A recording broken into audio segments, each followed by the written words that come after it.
আসসালামু আলাইকুম বন্ধুরা, ভিডিওটা দয়া করে টান দিবেন না। কত ভিডিও দীক্ষা টাইম নষ্ট করেন, 1 মিনিট নয় আমার কথাগুলো একটু শুনলেন। ভয়ঙ্কর একটা হাদিস আপনাদের সামনে আমি কইতে চাই, হাদিসটা শুনবেন। রাসূল সাল্লাল্লাহু আলাইহি সাল্লাম বলেছেন, মান তারাকা সলাত মুতাআম্মিদান ফাকাত কাফারা। এর মানে কি জানেননি?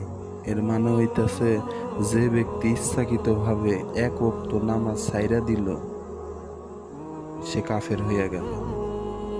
কথাটা কত বড় একটু চিন্তা করে দেখছেন? ইচ্ছা করে যদি এক ওয়াক্ত নামাজ ছাইরা দেন, আপনি কাফের হয়ে যান।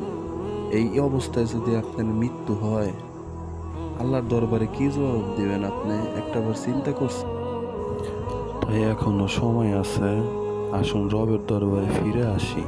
আর আমার এই কথাগুলো ভালো লাগলে ভিডিওটা শেয়ার করে দিয়েন। ধন্যবাদ।